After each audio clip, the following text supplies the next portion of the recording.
All About a Dog by A.G. Gardiner.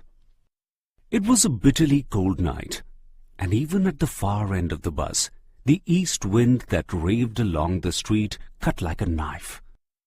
The bus stopped, and two women and a man got in together and filled the vacant places. One young woman was dressed in sealskin and carried one of those little Pekingese dogs that women in sealskin like to carry in their laps. The conductor came in and took the fares. Then his eyes rested with cold malice on the beady-eyed dog. I saw trouble brewing. This was the opportunity for which he had been waiting, and he intended to make the most of it. I had marked him as the type of what Mr. Wells had called the resentful employee, the man with a general vague grievance against everything and a particular grievance against passengers who came and sat in his bus while he shivered at the door. "You must take that dog out," he said with sour venom. "I shall certainly do nothing of the kind. You can take my name and address," said the woman, who had evidently expected the challenge and knew the reply. "You must take that dog out. That's my order." "I won't go on the top in such weather. It would kill me," said the woman. "Certainly not," said her lady companion. "You've got a cough as it is." "It's nonsense," said her male companion. The conductor pulled the bell and the bus stopped. "This bus doesn't go until that dog is brought out," and he stepped on to the pavement and waited. It was his moment of triumph. He had the law on his side and a whole bus full of angry people under the harrow. His embittered soul was having a real holiday. The storm inside rose high. "Shameful. He's no better than a dictator." "Why isn't he in the army?" "Call the police. Let's all report him." "Let's make him give us our fares back." For everybody was on the side of the lady and the dog. That little animal sat blinking at the dim lights in happy unconsciousness of the rumpus, of which he was the cause. The conductor came to the door. "What's your number?"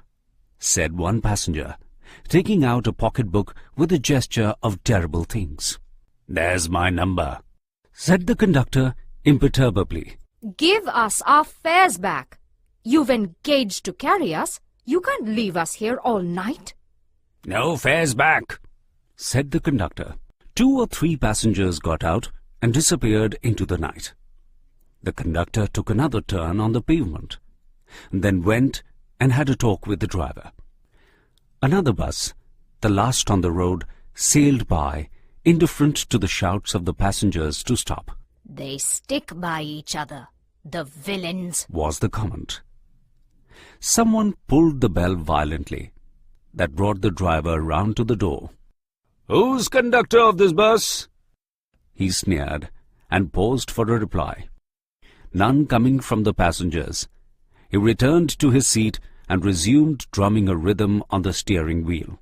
There was no hope in that quarter. A policeman strolled up and looked in at the door. An avalanche of indignant protests and appeals burst on him. "Well, he's got his rules, you know," he said genially. "Give your name and address." "That's what he's been offered, and he won't take it," said the lady. "Oh," said the policeman, and he went away and took his stand a few yards down the street, where he was joined by 2 more constables. And still the little dog blinked at the lights, and the conductor walked to and fro on the pavement, like a captain on the quarter-deck in the hour of victory. A young woman, whose voice had risen high above the gale inside, descended on him with an air of threatening and slaughter.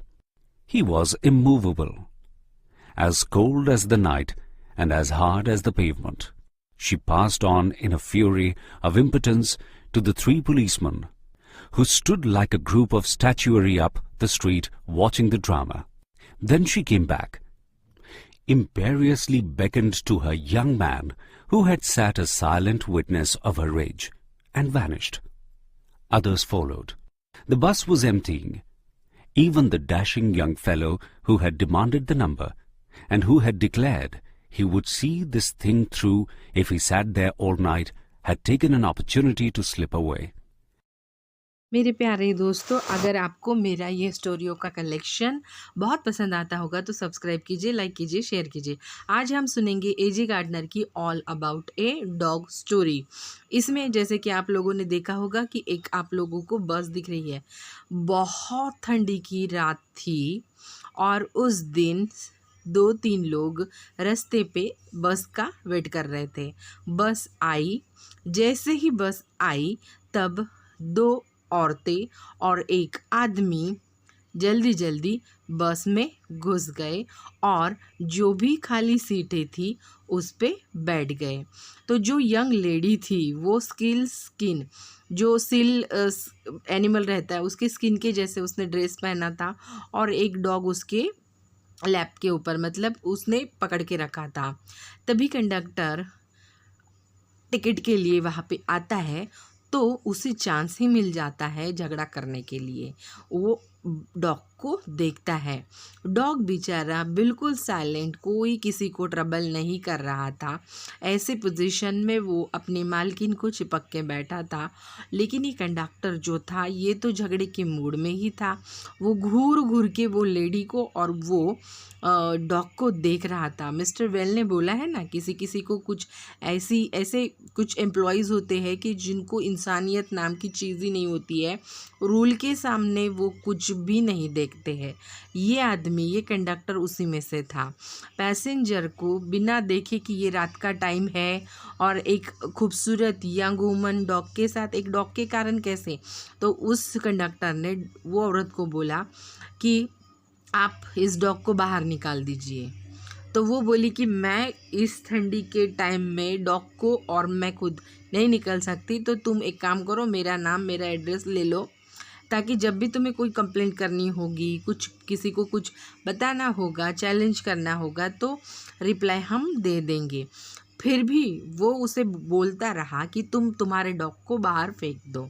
तो वो औरत बोलती रही कि नहीं, ऐसे weather में मैं इसे बाहर फेंक नहीं सकती, ये मर जाएगा, ये बाहर नहीं छोड़ सकती। वो जो औरत उसके पास बैठी थी वो भी बोली आप ऐसे नहीं कर सकते हैं। वो औरत के साथ जो भी उसका कंपेनियन था वो भी बोला कि आप ऐसे नहीं कर सकते हैं।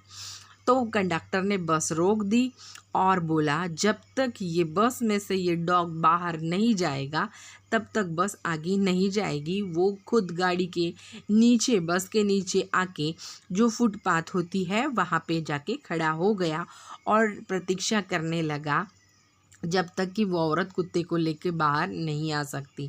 अब अंदर बैठे जो लोग थे उनका गुस्सा उबल रहा था क्योंकि रात का टाइम था, बहुत ठंडी बढ़ रही थी और गाड़ी जो है, बस जो है, रास्ते के एक कोने में खड़ी थी।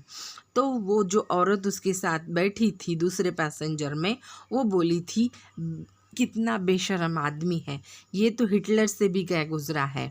हम लोगों ने ना पुलिस को बुलाना चाहिए और ऐसे आदमियों की रिपोर्ट कर देनी चाहिए। दूसरी औरत बोलती है कि हम लोगों ने ना उसको अपने बस के जो पैसे भाड़ा जो लिया है वही मांग लेना चाहिए। लेकिन वो कुत्ते को लेके जो औरत बैठी थी वो साइलेंट थी। बेचारा कुत्ता मासूम सा, वो अपनी आँखों को बंद चालू एक डिम लाइट के जैसे कर रहा था और उसे तो बेचारे को पता भी नहीं था कि ये सब झगड़ा उसी के कारण हो रहा है। तभी कंडक्टर के पास एक आदमी नीचे उतरा और उसे पूछा कि तुम्हारा नंबर 2। वो बहुत गुस्से से बोल रहा था कि जैसे सच्ची में वो कुछ उस कंडक्टर के खिलाफ कुछ करेगा। तभी वो कंडक्टर रूल के हिसाब से चलने वाला, उसने बोला वहाँ पे बस पे ही लिखा है मेरा नंबर, आप वहाँ से ले लो। वो औरत भी उसके पीछे उतरी और बोली कि हम लोगों का जो तुम लोगों ने जो भाड़ा लिया है वो भाड़ा हमें दे दो। तो कंडक्टर बोला कि कौन सा भाड़ा, मैं भाड़ा नहीं दे सकता, आपको चाहिए तो आप लोग इधर ही बस में वेट करो जब तक कि ये खाली नहीं होती। 2-3 जो लोग थे वो उतर गए और वो अपनी राह पे चलने लगे, लेकिन ये अपने ही शासन पे बैठा खड़ा था। ड्राइवर जो है, ड्राइवर उसके साथ बातें करता रहा लेकिन कुछ भी हाथ में नहीं नहीं आया। दूसरी बस आई, दूसरी बस आके शाउट करके चली भी गई। पैसेंजर थे कुछ, वो पैसेंजर ने शाउट किया रोकने के लिए, फिर भी नहीं। तो जो औरत है वो यंग वुमन को बोलती है कि ये सच्ची में क्या विलन है। एक आदमी उठता है और वो कंडक्टर की जगह, मतलब वो जो बेल है वो बेल जोर से बजाता है। तभी वहाँ पे ड्राइवर जाके बोलता है कि कंडक्टर कौन है, तू है क्या कंडक्टर? तो जो आदमी ने बेल बजाया था वो कुछ भी आंसर नहीं देता है और देखता रहता है। फिर ड्राइवर अपने अपनी जगह पे जाके बैठ जाता है और अपना अपना जो काम है वो देखता रहता है। उसे लगता है कि शायद से कुछ होगा।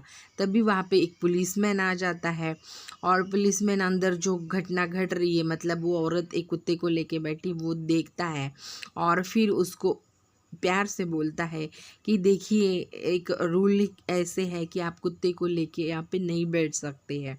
एक काम कीजिए, आपका नाम और एड्रेस दे दीजिए। तो वो बोलती है, मैंने कब मना किया था, मैंने तो उसको बोला था कि मेरा नाम और एड्रेस लिख लो, लेकिन वो कंडक्टर है कि वो तो सुनने के मूड में ही नहीं है। तो पुलिसमैन बोला, अच्छा ठीक है, मैं ही जाता हूँ। और वो जो उसके और साथीदार है 2, उनको भी लेके, कांस्टेबल को लेके आता है और बातें करता रहता है कि इस अब कुत्ते को क्या किया। वो बेचारा कुत्ता तो साइलेंट बैठ के अपने आँखों को बंद चालू कर रहा था। कंडक्टर तब तक है ना फुटपाथ पे इधर उधर चल रहा है, जैसे कि कोई जो कैप्टन होता है, कोई बहुत बड़ी जंग जीती होगी ऐसे। तो यंग वुमन जो है वो नीचे उतरती है और उसको बड़े ही डरावनी आवाज़ में उसको बोलती है, चिल्लाती है, लेकिन वो आदमी तो किसी का कुछ सुनने के मूड में नहीं है। जैसी रात ठंडी थी वैसे ही वो बिल्कुल इमोशनलेस बन गया था, ठंडा बन गया था। वो औरत उन पुलिस वालों को भी बोलती रही कि आप भी कुछ काम के नहीं है, एक जगह पे खड़ा होके आप भी ड्रामा कर रहे हैं और कुछ नहीं। बेचारी फिर नीचे आई, देखने लगी इधर उधर। उसके साथ जो भी लोग थे, वो यंग मैन जो बस में बैठा था वो भी बिल्कुल साइलेंट था। उसका जो गुस्सा था वो कोई कम कर नहीं सकता था। उसके साइड में कोई नहीं था। बस जो थी वो धीरे धीरे पूरी एम्प्टी हो गई थी।